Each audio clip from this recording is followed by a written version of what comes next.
Olá, gente! Estamos começando mais um encontro da nossa Semana Neurocientífica da Dislexia. Eu quero agradecer novamente a presença de vocês aqui hoje, aí no nosso terceiro dia, né? Aliás, nosso quarto dia hoje, né? E aí contando com a presença de vocês. E como sempre, antes de a gente começar, eu vou pedir para vocês se inscreverem no nosso canal, caso ainda você não seja inscrito, tem um botãozinho aqui embaixo de inscrever. Então, se inscreve lá para você não perder nossos próximos conteúdos, os nossos próximos vídeos, tá? E também, para no fim do vídeo, se você gostar, dá aquele joinha, aquele like todo especial aí pra gente, tá bom? Deixe também seus comentários, dúvidas, perguntas, porque nós vamos responder também a todos eles. E aí eu queria falar um pouco sobre a questão dessa cronologia, né, que a gente escolheu aqui para nossa semana. Então, é na nossa primeira aula e fazer uma recapitulação com vocês. Na nossa primeira aula, então, nós falamos sobre um pouco da introdução da aprendizagem, né? E aí marcamos bem a diferença sobre a questão de dificuldades para aprendizagem escolar, de transtornos de aprendizagem e o globalzão, que era as dificuldades de aprendizagem. Então, isso é importante, porque agora quando a gente chegar na parte de hoje, né? No módulo aí da dislexia, vocês vão entender um pouco mais o porquê que é importante a gente conseguir delimitar e delinear esses modelos para a gente compreender melhor o mecanismo da dislexia, tá? E aí, no nosso segundo encontro, a gente falou um pouco, então, sobre a questão da leitura, né? Da importância da leitura, das rotas de leitura, né? Qual o modelo que a gente está adotando aqui, né? Que é o modelo de dupla rota. E aí, ontem, a gente falou um pouco, então, sobre a questão de como que o cérebro aprende, né? Qual que é o papel aí essencial, primordial do cérebro nesse processo de aprendizagem. Então, na aula de hoje, então nós vamos falar então sobre a dislexia, que já é um tema que a gente vem abordando muito nos nossos canais, né? Então, quem acompanha a gente aí pelo Instagram e pelo Facebook, vê que todos os dias a gente tem um post novo, vídeos, respostas da caixa de perguntas. Então, se você a gente não está seguindo a gente lá ainda, corre tanto no Instagram quanto no Facebook procurando NeuroExperts, tá? Com T e S, né? O T mudo aí e o S no final, porque a gente posta todos os dias muito material, muito conteúdo interessante. Então vai lá, curte a gente também, segue as nossas páginas, que vocês vão ficar por dentro de todas essas novidades. Então, quando a gente fala de dislexia, né? O que que é então essa dislexia? É importante a gente dar um conceito, né? Embora quando você vá na literatura você vai encontrar uma diversidade enorme de outros conceitos em relação ao que é realmente a dislexia, né?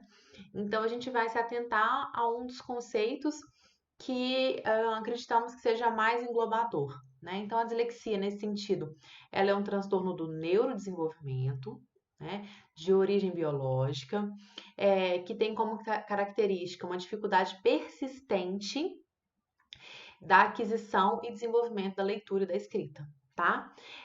Apesar da criança ter uma condição, né, do indivíduo aí ter uma condição educacional adequada e na ausência de déficit do limiar, né, ou seja, na ausência de uma perda auditiva ou numa ausência de uma deficiência visual, né? Então, por exemplo, o paciente não é 20/20, às vezes ele é 20/50, 20/80 e não foi tratado. Então, na ausência desses déficits sensoriais, né, com rebaixamento de limiar, esse paciente ainda continua tendo uma dificuldade persistente para adquirir e desenvolver essa leitura de forma adequada, né, de forma satisfatória. Então, o conceito da dislexia, ele passa por essas questões, e o que é importante a gente sempre frisar, né, o que eu sempre falo lá nos nossos canais, é que dislexia não é doença. Então, a gente nunca pode falar da dislexia em termos de cura, né? Eu vira e mexe, eu vejo algum profissional, às vezes alguns pais, falando, ai, tem cura. Não, não tem cura, porque não é uma doença, é um transtorno, né? Foi o que a gente disse, ele é um transtorno de aprendizagem que está dentro dos transtornos de neurodesenvolvimento. Daqui a pouco a gente vai falar sobre isso também, tá? Para ter maior clareza, porque outro dia eu também vi um profissional fazendo uma confusão um pouco disso, assim confundindo transtorno de neurodesenvolvimento com transtorno de aprendizagem, tá? Então, daqui a pouco a gente também vai falar e esclarecer um pouco sobre essa questão. Então, de uma maneira geral, você vai encontrar na literatura aí, se você procurar, vários tipos de definição da dislexia, mas o importante é falar sobre isso, essa dificuldade de precisão, a lentidão na leitura, né? Que são as características comuns da dislexia. Né? Então, quando você for procurar, for estudar, você vai acabar se deparando aí com uma série de classificações, uma série de conceitos, mas o importante é que ela preenche esses requisitos falando que é um transtorno de neurodesenvolvimento, de origem biológica, né? E então isso tudo é importante, está incluído aí, persistente, uma dificuldade persistente, né, para adquirir e desenvolver a leitura. Então, você vai encontrar isso aí se você começar a estudar e procurar. Em relação aos estudos de prevalência e incidência da dislexia, a gente tem uma grande variabilidade. Né? E por que a gente tem essa variabilidade? Porque a gente tem diferenças de desenhos metodológicos, diferenças de critérios adotados, né, para identificação da dislexia. Então, a gente tem aí, se você pega estudos mais antigos, tem estudos que falam até de 20%, né? Tem estudos que falam de 5%. Então, a gente tem uma variabilidade aí entre 5% e 15%. E aí, alguns estudos também não são muito claros em relação à população que está sendo investigada, né? Se é uma população geral ou estritamente escolar. Então, tem todas essas diferenças aí que têm que ser consideradas quando a gente pensa nesse processo de incidência ou prevalência da dislexia, tá? Então, a gente encontra aí de 5 a 15%, podendo encontrar um pouco mais, podendo encontrar um pouco menos, mas mais ou menos nessa variabilidade, né? Então, em geral, os transtornos É importante a gente falar também, então, que os transtornos de neurodesenvolvimento, né? Que aí eu já vou explicar o que que é para vocês esses transtornos. Em geral, ele acomete mais indivíduos do sexo masculino do que do feminino, tá? Algumas você vai encontrar também, algumas pesquisas dizendo que não encontraram diferença entre sexos, mas a maior parte da literatura traz que existe uma incidência maior no sexo masculino que no feminino, tá? Tem proporções diferentes, 1 para 2, 3 para 1. Aí você vai encontrar essa variabilidade também em relação ao predomínio de gênero, né, no sexo aí. E muito disso é também por essas questões, muitas vezes metodológicas, mas existe uma robustez maior na literatura, indicando que acomete mais o sexo masculino que o feminino, tá? Então, o que são os transtornos de neurodesenvolvimento? Então, os transtornos de neurodesenvolvimento, na verdade, são um grupo de condições, tá? Que surgem aí no início da vida da criança, então na infância ainda, né, do desenvolvimento, que na verdade se manifesta, né, bem cedo, em geral muito antes da criança ingressar na escola, né? Então a gente já consegue identificar aí sinais e sintomas dessas alterações do neurodesenvolvimento, e ela é caracterizada, na verdade, por déficits no desenvolvimento aí social, pessoal, acadêmico, profissional, tá? Ele traz um problema de funcionalidade para essas pessoas. E aí você pode ter, então, problemas de função executiva, problemas de aprendizagem, problemas globais, problemas de habilidades sociais, de inteligência, tá? E os transtornos do neurodesenvolvimento, eles são agrupados. Então, a gente tem igual a mesma coisa da ideia lá do guarda-chuva. A gente tem o guarda-chuva que tem os transtornos de neurodesenvolvimento. Dentro dele, a gente tem o quê? Os transtornos de aprendizagem, o transtorno do espectro autístico, os transtornos de déficit de atenção com hiperatividade, que pode ser misto, ou pode ter predominância de algum dos dois componentes, ou desatenção ou hiperatividade, os transtornos de desenvolvimento motor, os transtornos de deficiência intelectual, transtornos de comunicação e os transtornos de ticket, tá? De tique. Na verdade, eu falei errado, de transtornos de tique. Então, alguns autores não colocam todos esses transtornos como transtorno de neurodesenvolvimento, outros já colocam. Então, a gente pegou esse mais amplo para você entender. Então, dentro desses transtornos do neurodesenvolvimento, a gente tem os transtornos de aprendizagem. E dentro dos transtornos de aprendizagem, a gente tem a dislexia, tá? Então, só para a gente fazer esse canonamento para ficar mais claro. Porque às vezes as pessoas tratam que transtornos de neurodesenvolvimento e transtornos de aprendizagem é como se eles estivessem no mesmo patamar. Na verdade, eles não estão. Então, está o transtorno de neurodesenvolvimento e dentro do transtorno de neurodesenvolvimento está o transtorno de aprendizagem, entre elas, o que a gente está tratando aqui hoje, a dislexia, tá? Então, eu espero que tenha ficado claro. Caso você tenha ficado com alguma dúvida em relação a isso, manda sua pergunta aqui embaixo, que depois eu respondo, tá? Mas, de uma maneira geral, a gente faz esse tipo de classificação. Outra coisa que é importante a gente falar e que as pessoas sempre perguntam é sobre a etiologia da dislexia, né? Então, qual que é a causa da dislexia? Por que surge a dislexia?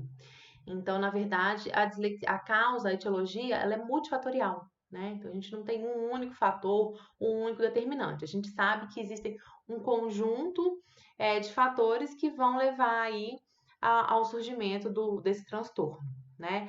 O que é importante a gente falar, então, que além dela ser dela ter uma origem multifatorial, ela representa aí, então, quando a gente pega a curva de normalidade de distribuição das habilidades de leitura, a gente vê que ela está na extrema curva esquerda aí dessas dificuldades, tá?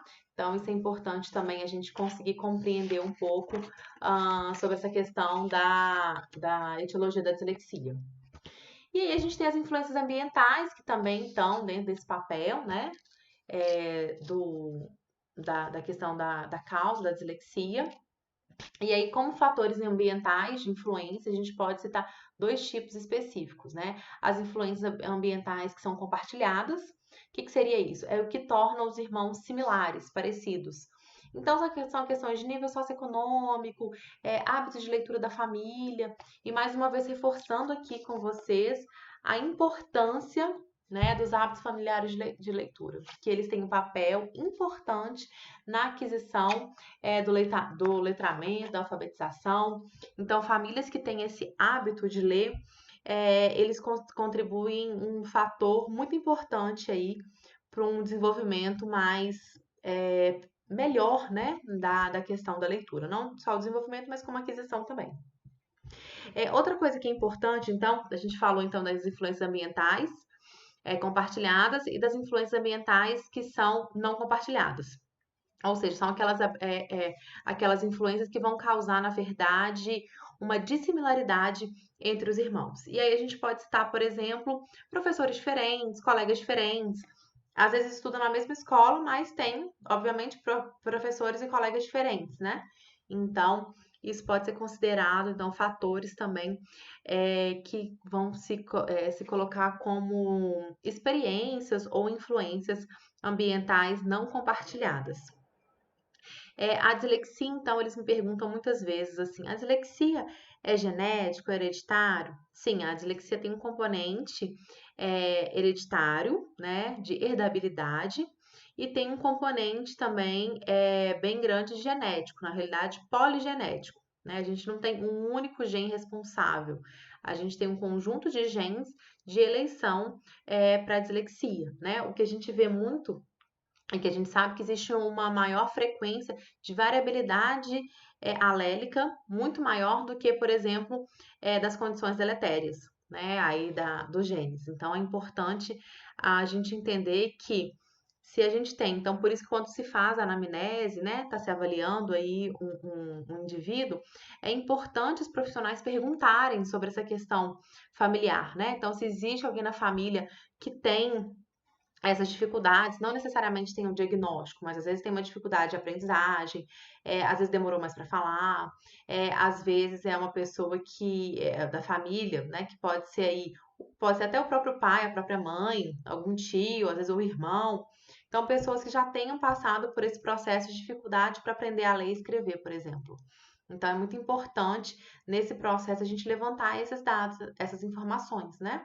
Saber, olha, existe alguém na família, algum caso, justamente por essa questão de transmissibilidade e desse caráter poligênico. Então, é importante a gente avaliar e verificar se existe alguém na família que também tem esse acometimento, tá? Mas a gente vai retomar isso na hora que a gente for falar de sinais e sintomas. Outra questão importante que a gente tem que falar é sobre as teorias, né? Então, existem aí, sim, várias teorias que tentam explicar o mecanismo fisiopatológico da dislexia, né? O que que acontece, por que que a pessoa tem esse transtorno. Então, a gente tem algumas teorias principais, né?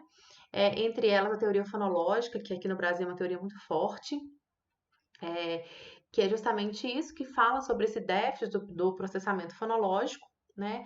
O processamento fonológico, então, na verdade, é isso, são as habilidades que a gente tem de processar a língua, né? Então, ela compreende as habilidades de consciência fonológica, as habilidades de memória lexical, né? Memória fonológica, e o acesso ao resgate lexical. Então, são esses três subcomponentes aí da memória, do processamento fonológico, né? Então, por isso que é importante a gente falar também um pouco dele. Então, essa é a teoria fonológica, que é uma teoria que tem uma certa robustez na literatura e é uma teoria adotada por muitos profissionais quando se pensa em explicar a questão da fisiopatologia. Uma outra teoria que tem ganhado muita força e muito impacto nos últimos tempos, principalmente fora do Brasil, né, é a teoria do déficit do sistema magno-celular, né? O sistema magnocelular, ele são células, né, que compõem aí a nossa retina e essas células muitas vezes elas estão mal formadas, elas estão mal estruturadas e isso levaria então a um problema do processamento dessa imagem. Então, isso seria uma das teorias que explica também a questão da dislexia. Na verdade, hoje, o meu estudo está muito voltado para essa teoria, juntamente com a próxima teoria, que é a teoria do déficit de processamento temporal fonológico, fonológico não auditivo. Então, eu tenho estudado muito sobre isso, né? Meu doutorado a gente vai voltar a falar sobre isso, dessas teorias. Então, ele fala que como existem problemas do processamento do tempo, né, da linguagem, da língua, da fala, a pessoa se perderia nesses momentos e ela não conseguiria processar essa informação adequadamente, né, por uma questão temporal, dessas diferenças que existem entre aí os fonemas. E uma outra teoria também, que é uma teoria um pouco mais recente, também mais nova, que é a teoria cerebelar, né? Que fala então que como o cerebelo seria responsável aí por automatização de alguns comportamentos e também pelo controle motor, por exemplo, ocular e de algumas questões relacionadas com a motricidade ocular, como a gente não conseguiria ter essa automatização adequada, né? Principalmente a automatização aí de habilidades de conversão grafema e fonema, a gente teria então a dislexia. Então, essas são as teorias hoje que mais existem e aí são as mais discutidas e faladas. Então, se você for para a literatura e fizer uma pesquisa sobre isso, você vai começar a encontrar então várias coisas relacionadas a essas teorias que eu listei agora para vocês. Mas eu vou voltar a falar depois com vocês mais sobre essa teoria magnocelular, né, que é uma teoria e também do processamento auditivo temporal, que são teorias que a gente está vendo que existem cada vez mais robustez na literatura e que trazem também algumas novidades e informações aí sobre isso. Então, novamente, fiquem atentos aí nos nossos canais, tanto aqui no YouTube, quanto no Instagram, quanto no Facebook, porque a gente vai publicar outros vídeos, posts, falando um pouco sobre essa questão dos mecanismos aí que tentam explicar a etiologia da dislexia, tá? Então, isso é importante falar. Por que a gente falou lá na leitura, né, sobre os modelos de rota de leitura? Porque quando a gente vai pensar em tipos de dislexia, porque isso é uma pergunta também muito recorrente que a gente recebe, né? Quais são os tipos de dislexia? Existem tipos de dislexia, né? Então, existem sim. Algumas pesquisas mais recentes chegaram a classificar, inclusive, em 17 o número de subtipos de dislexia. Aqui, para o nosso encontro, a gente vai adotar 3 tipos, tá? 3 classificações, que são em cima, então, daquele modelo de leitura que a gente viu aí, eu acho que no segundo dia, né? Então, a gente vai trabalhar sempre em cima de quê? Da via fonológica, da via lexical. E aí, trabalhando em cima dessas duas vias, a gente vai pensar então nos tipos de dislexia, né? Que aí, como eu já disse, a gente vai considerar 3, que é a dislexia fonológica, que ela também pode ter outros nomes, como sublexical e disfonética, se eu não me engano. Então, quando você for procurando na literatura, pode ser que você encontre, então, dislexia sublexical ou dislexia disfonética. Aí você já sabe, então, que está se referindo à dislexia fonológica. E a dislexia lexical, que é, ou também pode ser chamada de dislexia de superfície. Então, se você encontrar um outro nome, provavelmente está se referindo a esse modelo de dislexia lexical. E a mista, que é quando as duas vias, então, tanto a rota fonológica quanto a lexical, ela se encontra em prejuízo, prejudicada, tá? Então, é importante a gente falar disso, que são esses três tipos. Então, vamos lá. A dislexia fonológica é quando a rota fonológica está comprometida, né? Então, o que a rota fonológica faz? Que a gente conversou lá na nossa segunda aula. A rota fonológica ela é responsável por fazer o quê? O mecanismo de conversão grafema-fonema. Então, se ela está com algum problema, as crianças, indivíduos que têm, então, esse tipo de dislexia, aonde que vai estar a dificuldade dela? Vai estar, a dificuldade vai estar localizada em ler palavras, por exemplo, de baixa regularidade, de baixa familiaridade, né? Aquelas palavras onde que são exigidos que ela faça, então, essa conversão grafema-fonema. Então, toda vez que ela vai ter que operar por essa rota fonológica para fazer esse percurso de trocar, então, o som, de converter o som pelo grafema, de fazer essa transcodificação, ela vai ter dificuldade, ela vai ter prejuízo. Então, uma das provas que são realizadas aí pelos profissionais para se identificar um diagnóstico diferencial para saber qual o tipo de rota é justamente isso, leitura de pseudopalavras, né? Leitura de palavras inventadas. Porque então, se ele tem um comprometimento dessa rota, ele vai ter uma dificuldade muito grande de ler palavras inventadas, porque ele vai ter que fazer essa transcodificação de fonema e grafema, tá? Ao passo que na dislexia lexical, então ele vai ter uma dificuldade de fazer esse acesso, de fazer esse resgate do léxico.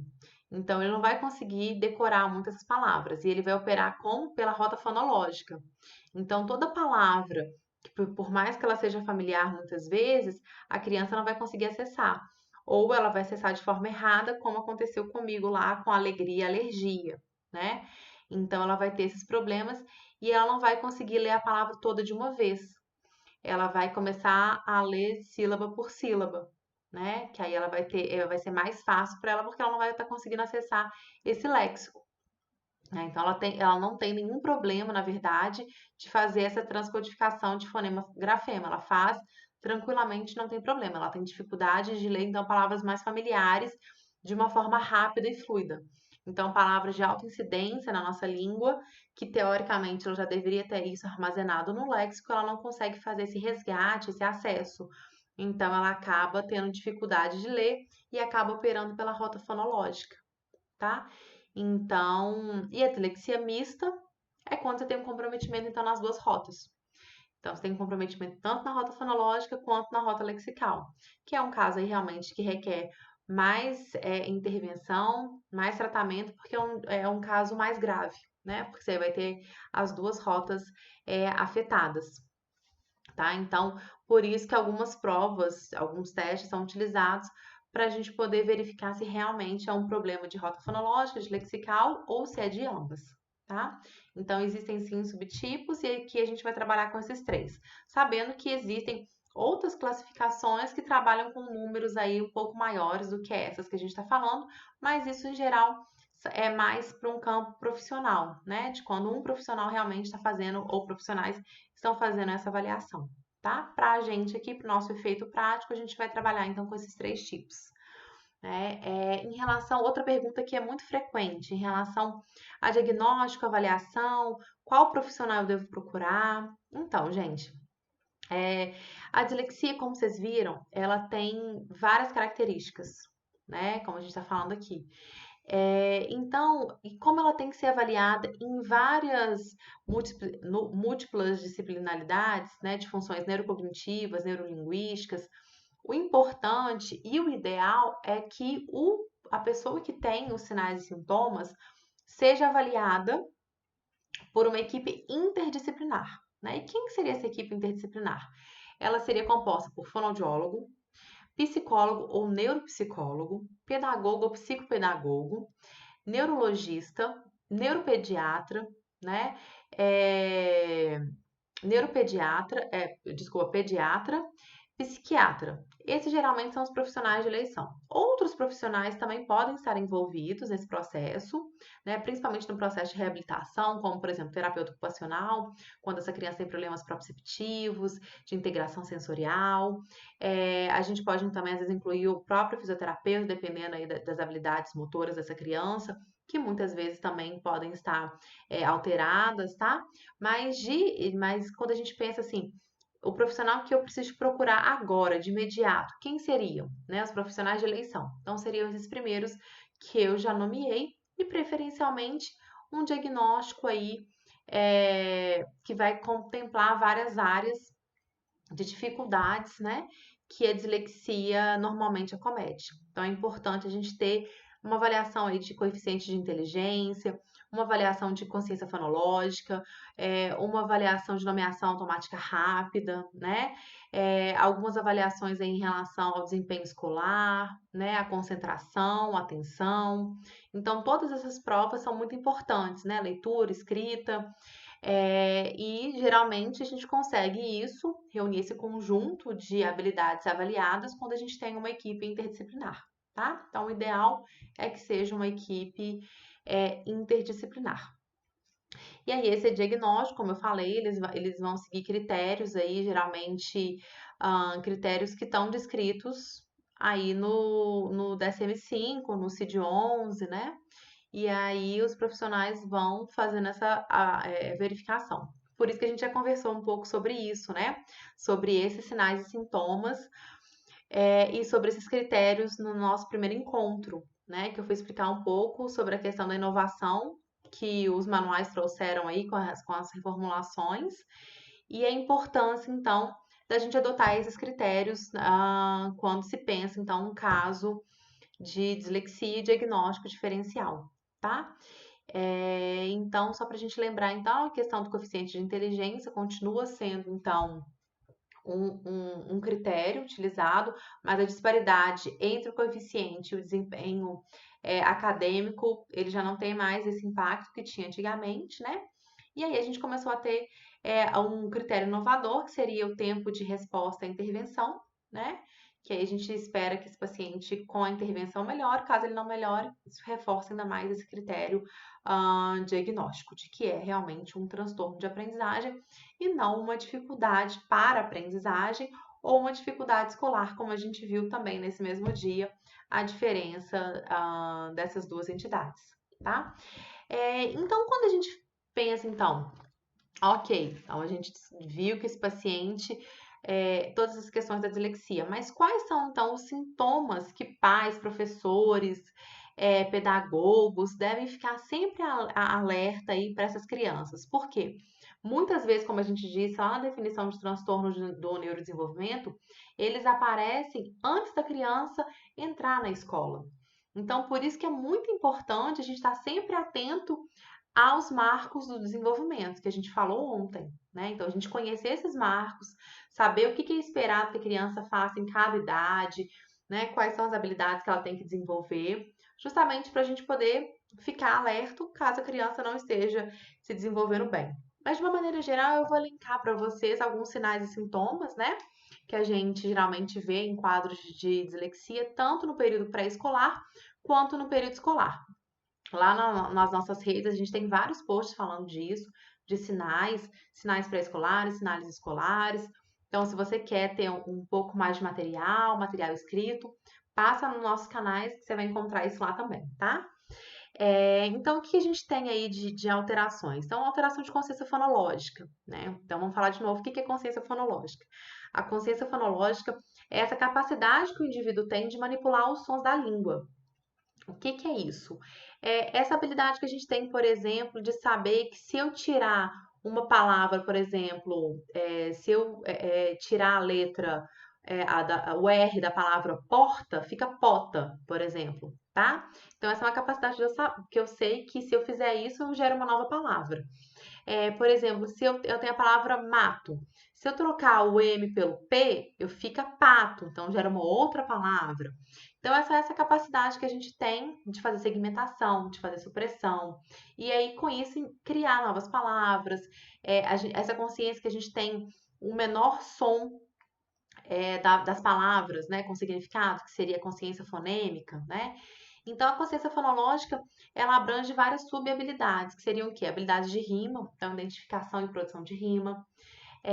A literação, que é a identificação e produção de palavras que começam com o mesmo som. Né? A consciência silábica, onde que existem, de que as palavras são formadas em sílabas. A consciência de frases, né? Então, que palavras formam frases. E a consciência fonêmica, então, que existe o menor som na nossa língua que tem significado, que é, por exemplo, o som do sa, do sapo, né? Ou do zebra. Então, a consciência fonológica, muitas vezes, ela está alterada nessas crianças, e a gente começa a identificar isso, inclusive, no período pré-escolar, né? Como? A criança não consegue identificar rima, ela não consegue gravar rima, né? Ela não consegue perceber que, às vezes, tem sons parecidos tanto no começo quanto no final. Então, isso é uma coisa importante da gente observar, né? Aí, já no período escolar, quando ela já está aprendendo, então, a consciência de sílabas, de palavras, de frases, ela também já não dá conta disso, ela não consegue perceber, muitas vezes, essas diferenças. Então, esses são alguns sinais e sintomas que a gente consegue observar. Atraso na aquisição da fala, da linguagem. Então, uma criança que demorou mais para falar. Então, ela começou a falar aí com 2 anos e meio, 3, né? Ou uma criança que tem ainda uma fala muito infantilizada, né? Uma fala infantilizada persistente, né? Que fala igual bebê. Aquela fala bem, bem de bebê, assim, trocando todos os sons usando muita palavra no diminutivo, falando inclusive com aquele ritmo, entonação, prosódia bem típica de bebê, bem característico. Esse também é um sinal de alerta, né? Claro que a gente tem que ficar atento também, porque às vezes alguns pais acham muito bonitinho o filho falar daquele jeito errado, como um bebê, e acabam também incentivando que a criança continue falando desse jeito. Então, por isso que é sempre importante a gente ter uma avaliação de um profissional para ver se realmente esse paciente ele tem um estímulo familiar para perpetuação desse modelo de linguagem, né, de fala, ou se realmente já é um sinal aí de risco para dislexia, tá? Então, a criança tem dificuldade então de decorar canções, então aquela criança que não consegue cantar as musiquinhas, não decora, né? Não decora as rimas. É importante, então, a gente verificar sempre os antecedentes familiares, como já disse antes, né? Que você investigar se na família tem algum parente, é, tanto do pai ou da mãe, que tem também dificuldade, que isso também já é um sinal de alerta aí se já existem casos na família. A dificuldade de nomeação automática rápida, né, que seria, por exemplo, você pedir para a criança falar os números de 1 a 10, os dias da semana, os meses do ano, e ela não dá conta de fazer isso, né? Alterações de coordenação motora, fina e grossa, então, por exemplo, a criança não consegue amarrar o sapato, tem dificuldade de fechar o zíper, tá? De calça, de blusa. Então, tudo isso são sinais de alerta. É importante falar, gente, que sinais de alerta não significa que a criança tem o quadro, significa que deve acender uma luzinha na nossa cabeça e aí a gente ficar atento para isso. Olha, ela está tendo todos esses sinais e sintomas. Será que ela pode ter um quadro? Então vamos fazer uma investigação, uma avaliação. E aí levar para uma avaliação para a gente saber se realmente é o caso de fazer um acompanhamento e de começar uma estimulação, intervenção mais cedo, porque quanto mais precoce acontece essas estimulações, esse início de terapia, a gente sabe que as chances de recuperação e de reabilitação, elas são muito maiores. O sucesso é muito maior, tá? Então é importante a gente ter isso em mente também. Vocabulário pobre, restrito, então aquela criança que tem dificuldade de nomear os objetos, né, de falar o nome das coisas, dificuldade em decorar as letras, então decorar letras e números, então não sabe falar os nomes das letras, não sabe falar os números, né?